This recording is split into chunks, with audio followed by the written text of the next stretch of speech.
Dans l'assemblée des saints, assoiffé je me tiens, que ton onction descende sur moi. Conscient que mon destin est dans le creux de ta main, que ton onction descende sur moi. Je suis disposé, assoiffé, que ton onction descende sur moi. Je suis disposé, assoiffé, que ton onction descende sur moi.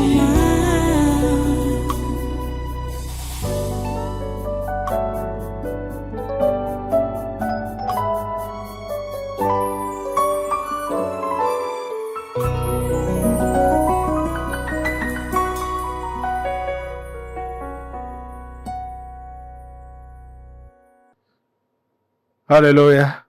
Voilà, vous prenez donc votre Bible. On repart dans le livre de Matthieu, l'évangile de Matthieu, chapitre 12. Je vais juste commencer avec un seul verset, la lecture d'un seul verset pour qu'on démarre ce message, cet enseignement de ce matin. La suite de ce qu'on a commencé depuis là, et même à la suite de jeudi passé ici. Voilà, Matthieu chapitre 12, à partir du verset 7, on lit seulement le verset 7.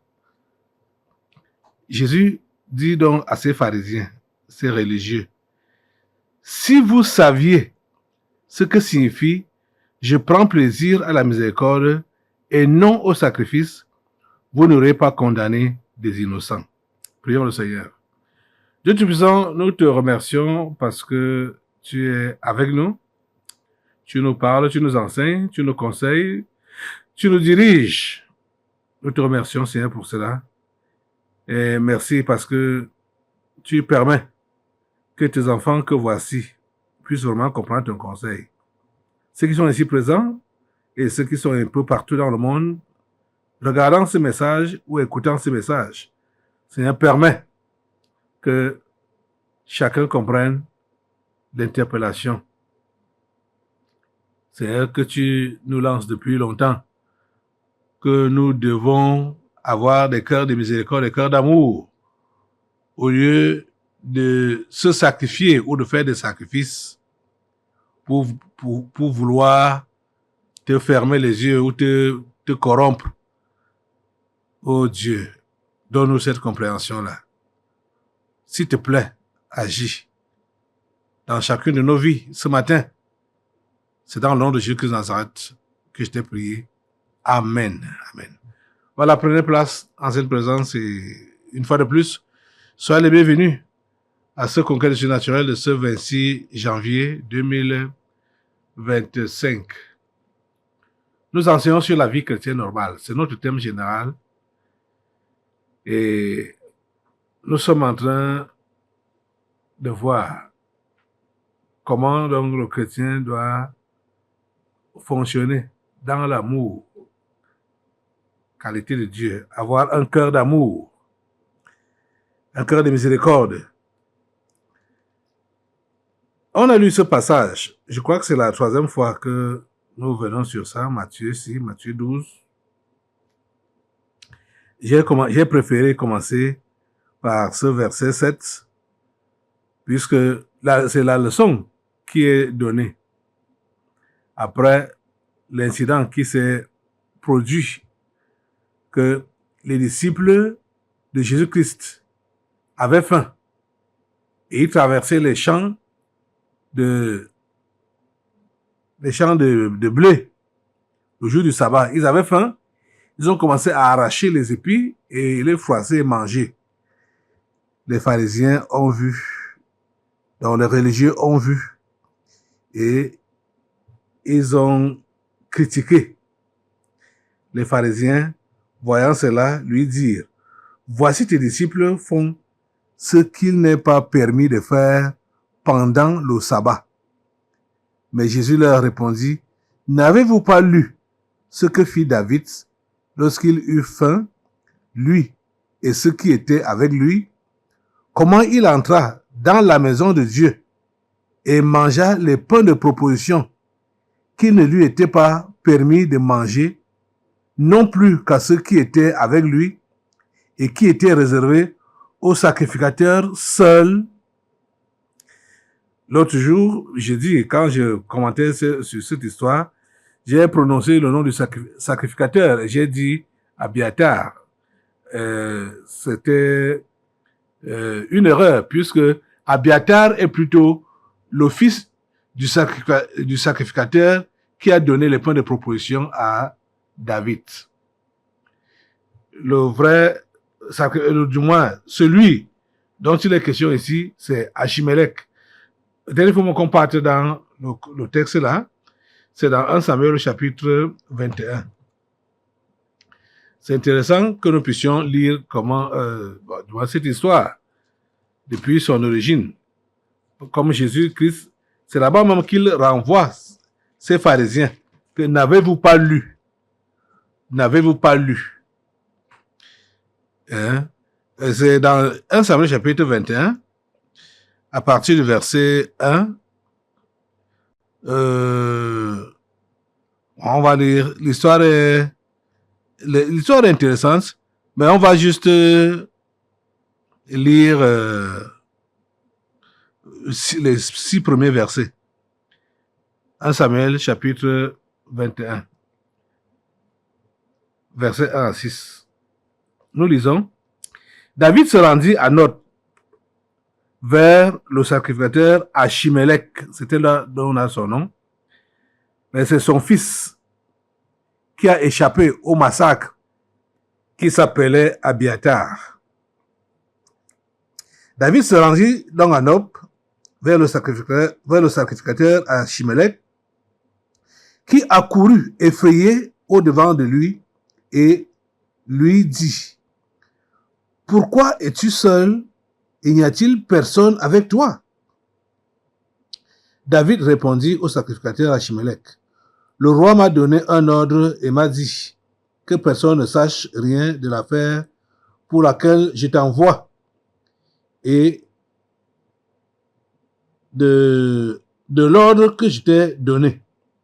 J'ai fixé un rendez-vous à mes gens. Maintenant, qu'as-tu sous la main? Donne-moi 5 pains ou ce qui se trouvera. Donc, c'est la demande que David est en train de lui faire là. Verset 4. Le sacrificateur répondit à David: Je n'ai pas de pain ordinaire sous la main, mais il y a du pain consacré, si du moins tes gens se sont abstenus de femmes. Verset 5. David répondit au sacrificateur: Nous nous sommes abstenus de femmes depuis 3 jours que je suis parti, et tous mes gens sont purs. D'ailleurs, si c'est là un acte profane, il sera certainement aujourd'hui sanctifié par celui qui en sera l'instrument. Verset 6. Alors, le sacrificateur lui donna du pain consacré, car il n'y avait là d'autre pain que du pain de proposition qu'on avait ôté de devant l'Éternel pour le remplacer par du pain chaud au moment où on l'avait pris. Vous êtes en train de comprendre ça? Voilà la scène. Oh mon Dieu. Heureusement que Achimelech n'était pas religieux. Parce que nous sommes en train de parler et de voir que c'est l'esprit de religion qui dérange beaucoup de gens. Même ceux-là qui sont convertis en vrai, il arrive que juste après la conversion, on entre dans la religion. Ou après la conversion, on entre dans la religion plus tard. Heureusement qu'Achimelech n'était pas religieux. Heureusement que David même n'était pas religieux. Si David était religieux, il n'allait pas oser. Et vous allez comprendre. Oh mon Dieu. David même a compris que Dieu comprend tout, Dieu connaît tout. Dieu sait tout. Il sait tout. Je vous disais, je dis que les lois que Dieu a fixées, c'est pour protéger l'autre. C'est pour encadrer l'autre, c'est-à-dire le prochain. Parce que vous voyez que le premier commandement, déjà même, quand on a posé la question à Jésus, quel est le plus grand commandement? Il a dit que c'est tu aimeras le Seigneur, ton Dieu, de tout ton cœur, de toute ton âme, de toute ta pensée. Et il a continué. Voici le second qui lui est semblable. Tu aimeras ton prochain comme toi-même. L'amour, c'est réellement l'accomplissement de toute la loi. Les commandements que Dieu a donnés, c'est pour protéger l'autre, c'est pour encadrer l'autre, c'est pour secourir l'autre. Hein? Donc, quand tu as de l'amour pour le prochain, tu es réellement l'ami de Dieu. Tu es réellement l'ami de Dieu. L'amour. Écoutez les amis, repartons dans 1 Samuel chapitre 21 là. Le verset 5 est très révélateur. Quand le sacrificateur lui dit que il n'a que les pains consacrés. Bon, si ces gens se sont abstenus de femmes, il peut les leur donner. David répondit au sacrificateur, nous nous sommes abstenus de femmes depuis 3 jours que je suis parti. Et tous mes gens sont purs. Écoutez, d'ailleurs, si c'est là un acte profane, il sera certainement aujourd'hui sanctifié par celui qui en sera l'instrument. Vous comprenez ça? Oh mon Dieu. Heureusement que David n'était pas religieux. Heureusement que le sacrificateur Achimelech n'était pas religieux. Il a compris que il dit, d'ailleurs, si c'est là un acte profane, il sera certainement aujourd'hui sanctifié par celui qui en sera l'instrument. Vous êtes en train de comprendre ça? Qui sera l'instrument de cet acte-là? C'est David. Il avait été roi, hein?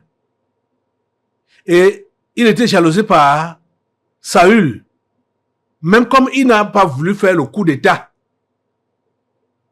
Saül a commencé à le considérer comme un ennemi. L'affaire là a commencé le jour qu'il avait abattu Goliath. Que les femmes chantent que Saül a terrassé ses 1000 et David a terrassé ses 10 000. C'est là que la jalousie a commencé.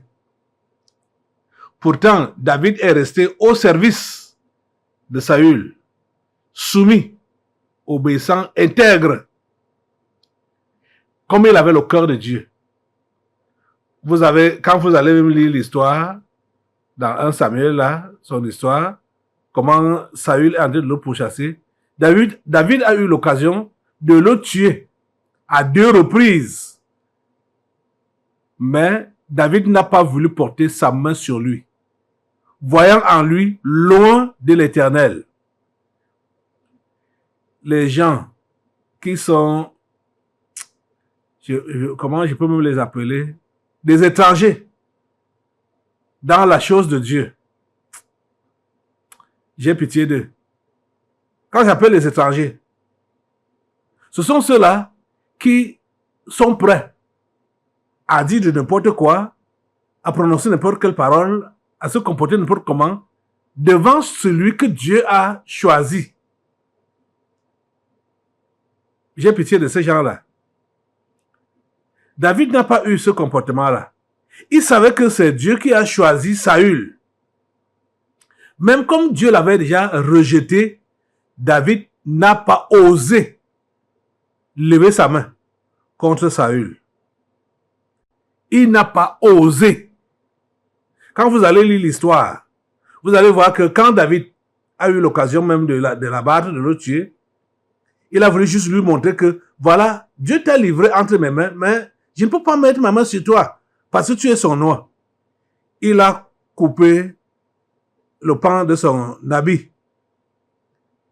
La Bible nous dit que, quand la Bible relate cette histoire-là, David tremblait en coupant l'habit de Saül. Il s'est mis à trembler. Que, aïe, mais qu'est-ce que j'ai fait?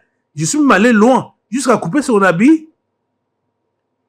Parce qu'il voulait lui montrer que voilà ton habit que j'ai coupé. Rien ne m'a empêché de pouvoir te couper la tête. Mais c'est l'onction de Dieu qui est sur toi qui a fait que je ne fasse pas cela. Vous voyez? Donc, ici, là, David dit à Achimelech que, d'ailleurs, si c'est là, c'est-à-dire manger donc les pains de proposition, que si c'est là un acte profane, il sera certainement aujourd'hui sanctifié par celui qui en sera l'instrument. Parce qu'il savait qu'il était l'enfant de Dieu, le choisi de Dieu, l'élu de Dieu, qui était dans le besoin. Et Dieu ne pouvait pas lui tenir rigueur parce qu'il a mangé le pain qui était réservé rien que aux sacrificateurs. Vous allez voir que quand le Saint-Esprit explique la vie de David après, le Saint-Esprit nous fait comprendre qu'il était aussi sacrificateur. Il était prophète, il était roi, il était sacrificateur. C'est quelqu'un que Dieu a choisi. Parce que c'était un homme selon le cœur de Dieu. Donc c'était vraiment l'ami de Dieu. Et il connaissait l'ami de Dieu, il connaissait la volonté de Dieu. Il savait comment est-ce que le cœur de Dieu bat. Donc c'est pourquoi il pouvait dire à Achimelech que ce n'est même pas grave. Parce que l'homme, celui qui en sera l'instrument, est l'ami de Dieu. Donc c'est pas grave. Vous comprenez? Mais ce n'est pas, c'est-à-dire le religieux ne peut pas avoir cette lecture-là. Le religieux est carré sur la lettre et prêt à condamner, prêt à juger, prêt à couper la tête. Il est prêt à détruire, prétendant qu'il est en train de pratiquer la parole de Dieu, qu'il est en train de mettre en pratique ce que Dieu a dit. Sans amour. C'est pas comme ça que ça se passe. Ce n'est pas comme ça que ça se passe. Je voudrais que vous puissiez vous mirer par ce que j'enseigne et les exemples que je vais prendre ce matin. L'esprit de religion, vous devez vraiment vous en séparer et avoir de l'amour dans votre cœur. Cet amour-là est répandu dans nos cœurs par le Saint-Esprit à la conversion. Peut-être c'est la conversion qui vous manque en vrai. Convertissez-vous en vrai et l'amour de Dieu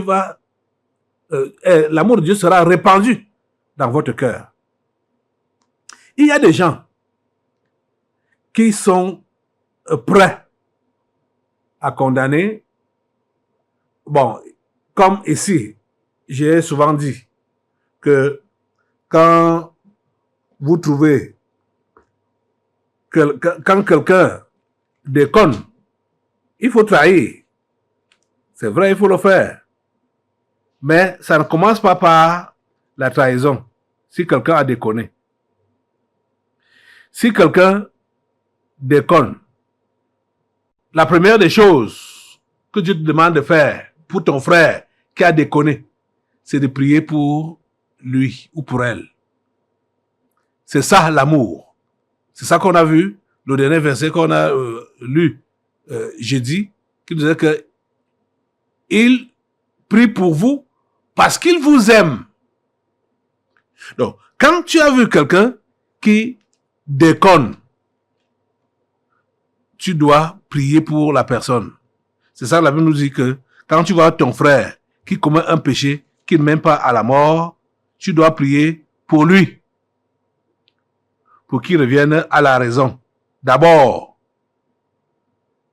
Donc, rassure-toi que tu as prié pour lui ou pour elle et que tu le fais avec amour pour qu'il revienne à la raison.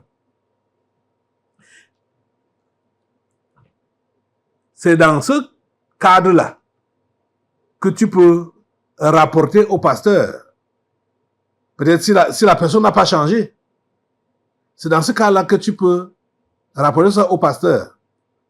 Mais vous allez voir que cette recommandation que j'ai donnée à toute l'Église, les religieux sautent sur l'occasion pour commencer maintenant à condamner leurs frères, leurs sœurs, à accuser, à exposer. Voilà le travail des religieux. Je vais vous prendre des exemples même terre à terre. Il y avait une fille ici, là. Les démons l'appelaient souvent Tétos. L'enfant, là, avait toujours quelque chose à me dire, à écrire contre les gens de sa maison. Sa mère, sa sœur et ses frères, ça dit, elle trouvait à dire, à accuser, à exposer les autres. Pourtant, elle n'était pas l'amie de Dieu. Parce que je vais vous dire la pure vérité. Quand vous allez voir quelqu'un faire comme ça, que voilà, dit voilà, tel, il ment, tel est en train de voir les films mondains, tel est en train de faire ceci, tel est en train de faire cela. Est-ce que c'est ça que la Bible a dit? N'est-ce pas, tu as interdit ça, pasteur? N'est-ce pas, tu n'as pas voulu que tu dis qu'on ne doit pas faire ça? N'est-ce pas? N'est-ce pas? Quand vous allez voir quelqu'un qui fait ça,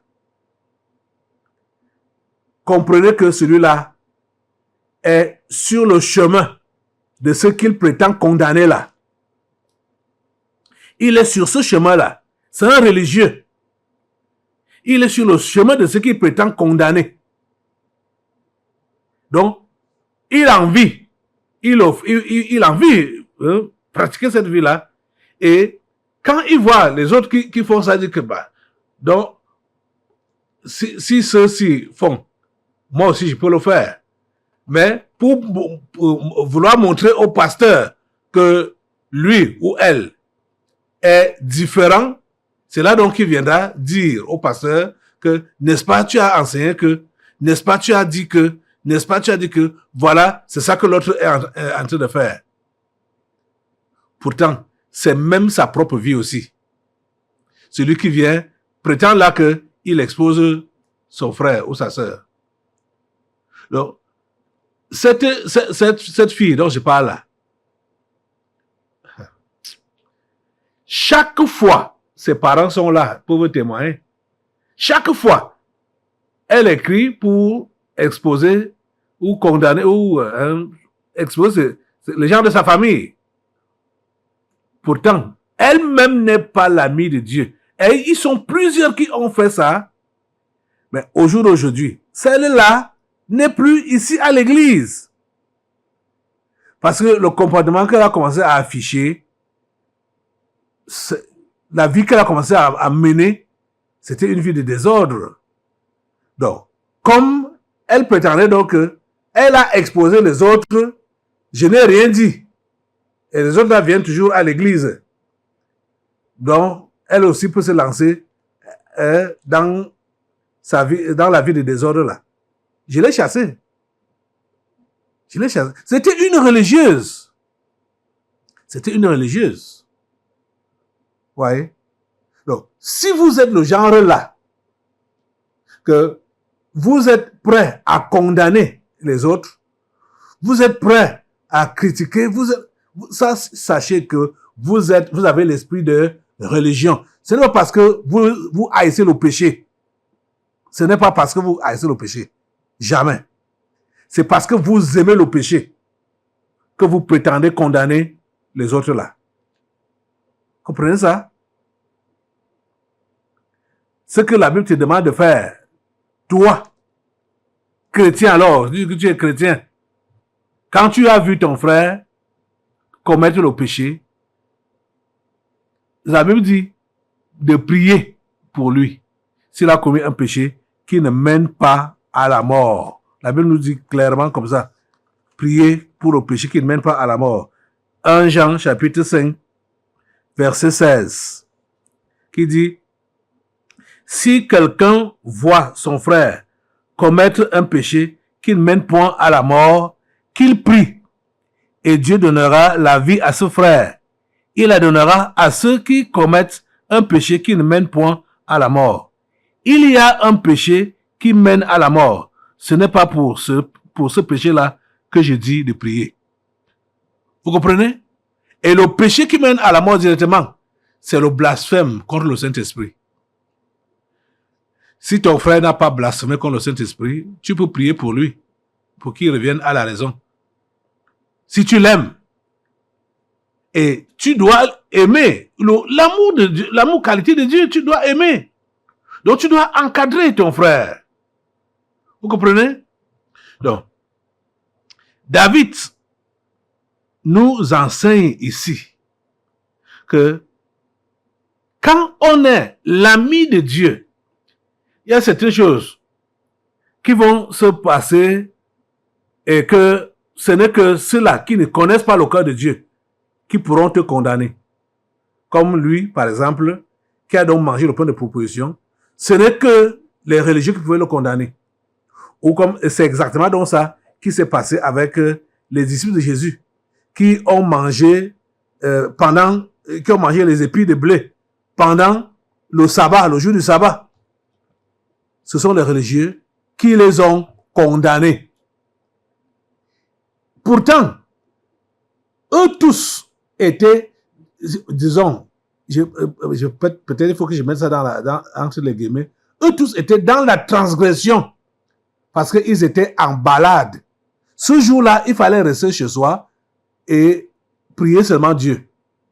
Hein? C'était pas le jour de balade. Mais ils sont dans les champs de blé, ils partent dans les champs de blé ensemble. Mais parce que les autres ont cueilli dans les épis de blé pour manger, ils les condamnent. Ils les condamnent. Vous voyez, les religieux condamnent les disciples pour dire que vous faites ce qui n'est pas autorisé le jour du sabbat. Pourtant, eux-mêmes étaient sur la même ligne. Donc, de désobéissance, s'il faut dire ainsi. Vous voyez ça? C'est ça que les religieux font. Ils n'ont pas d'amour, pas de miséricorde, pas de pardon, pas de pitié. On peut encore prendre notre exemple. Dans Jean, quand ils ont attrapé la femme adultère, ils l'ont amenée vers Jésus. Et ils ont dit à Jésus que voilà, Moïse a prescrit que de telles femmes doivent être lapidées. Pourtant, eux-mêmes n'étaient pas sans faute. C'est pourquoi Jésus, inspiré, leur a dit, je ne refuse pas que vous puissiez appliquer la loi de Moïse. Mais il faudrait que la personne qui va appliquer cette loi-là soit celle qui est sans péché, celle-là qui n'a jamais péché et qui n'a pas de péché. Que cette personne prenne donc la pierre et lui lance la première. La Bible dit qu'ils sont partis du plus petit jusqu'au plus grand. Personne n'a pu lancer la pierre à cette femme.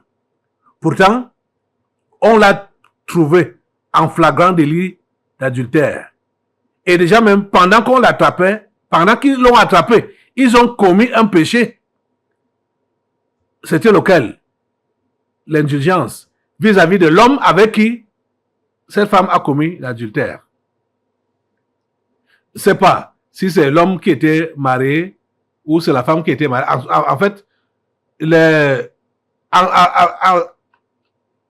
avant cette époque-là, jusqu'à cette époque-là, l'adultère était considéré pour la femme quand elle est mariée.